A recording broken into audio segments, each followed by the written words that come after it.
ಏಕೆ ಬರಲಿಲ್ಲ? ಓಹೋ, ಬಂದೇ ಬಿಟ್ರು ನನ್ನ ಅಜ್ಜಿ. ಎಂತ ಸುಖ ಸೌಂದರ್ಯ ಕೊಯ್ಗೆರೆ ಕಂಡದಿಂದ ಸೂಸಿ ಹೊರವನ್ನು ಬರುವ ನಾದವನ್ನು ಕೇಳಿ ನನ್ನ ಮನಸ್ಸಿಗೆ ಆನಂದವಾಯಿತು. ಅಜಯ್, ನೀವು ಯಾವಾಗ ಬಂದ್ರಿ? ನೀನು ನವಿಲಿನಂತೆ ಕುಣಿದು ಕೋಗಿಲೆಯಂತೆ ಹಾಡನ್ನು ಆಡುತ್ತಿರುವಾಗಲೇ ಬಂದೆ. ಹಾಗೇನಿಲ್ಲ ನೋಡಿ, ನೀವು ಬರೋದು ಸ್ವಲ್ಪ ಲೇಟ್ ಆಯ್ತಲ್ಲ, ಅದಕ್ಕೆ ಆಡ್ತಾ ಇದ್ದೆ ಅಷ್ಟೇ. ಈ ಪ್ರಿಯತಮನನ್ನು ಆತುರದಿಂದ ಕಾಯಲು ಕಾರಣವೆಂದು ಕೇಳಬಹುದೇ?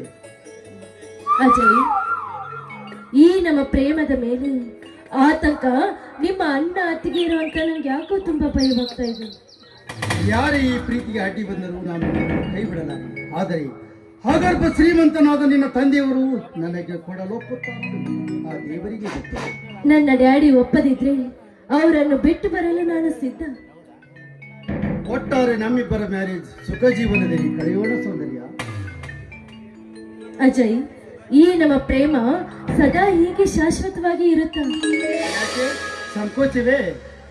ಹಾಗೇನಿಲ್ಲ, ಆದ್ರೂ ಹೇಳೋದಕ್ಕೆ ಆಗೋದಲ್ಲ. ನೋಡಿ, ಖಂಡಿತವಾಗ್ಲೂ ನೀವು ನನ್ನನ್ನು ಮದುವೆ ಆಗ್ತೀರಾ? ನಿಜವಾಗಲೂ ಸಂದೇಹವೇ ಬೇಡ.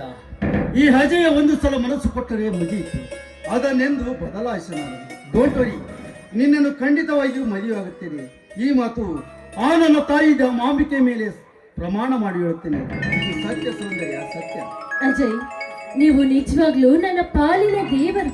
ಸತ್ಯವಾಗ್ಲೂ ನಿಮ್ಮನ್ನ ಮದುವೆ ಆಗ್ಬೇಕಾದ್ರೆ ನಾನು ಯಾವ ಜನ್ಮದ ಪುಣ್ಯ ಮಾಡಿದ್ದೇನೋ ಏನು. ಚೇಚೆ, ಮೇಲೇಳು ಸುಂದರ, ಮೇಲೇಳು ಸುಂದರ. ನಿನ್ನನ್ನು ಮದುವೆ ಆಗ್ತೀನಿ ಅಂದ ಮಾತ್ರಕ್ಕೆ ನಾನೇನು ದೇವರಾಗಲಿಲ್ಲ. ಈ ಪ್ರಪಂಚದಲ್ಲಿ ದೇವರಿದ್ದಾನೆಂದರೆ ಅವನೊಬ್ಬನೇ ಮಾತ್ರ. ನಾನೊಬ್ಬ ಮನುಷ್ಯನಾಗಿ ಮಾಡಬೇಕಾದ ಕರ್ತವ್ಯವನ್ನು ಮಾಡಿದ್ದೇನೆ ಅಷ್ಟೇ. ಹಾ ಸೌಂದರ್ಯ, ನೀನು ನನ್ನ ಮನೆಯಲ್ಲಿ ಕಾಲಿಟ್ಟರೆ ಭಾಗ್ಯಲಕ್ಷ್ಮಿ ಎಂದು ನಾನು ಭಾವಿಸಿರ್ಬೇಕು. ಅಜಯ್, ಯಾವ ಜನ್ಮದ ಋಣ ಬಂಧನೂ ಇಲ್ಲ.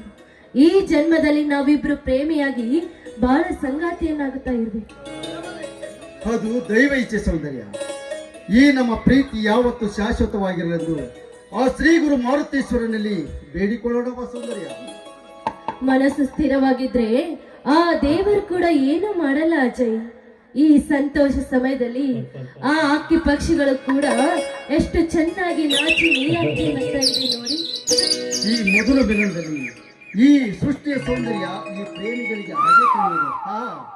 ಬರೀ ಮಾತಾಡ್ತಾ ಇರ್ತಿರೋ ಅಥವಾ ನೀರು ಕುಡಿಯದೆ ಹಸುವಿನಿಂದ ಬಳಲುತ್ತಿರುವ ಈ ನಿನ್ನ ಪ್ರಿಯತಮನಿಗೆ ಈ ನಿನ್ನ ಸಿಹಿ ಜೇನಿನ ಹನಿ ನೀಡಿ ನನ್ನ ಮನ ತಣಿಸುತ್ತಿದೆ.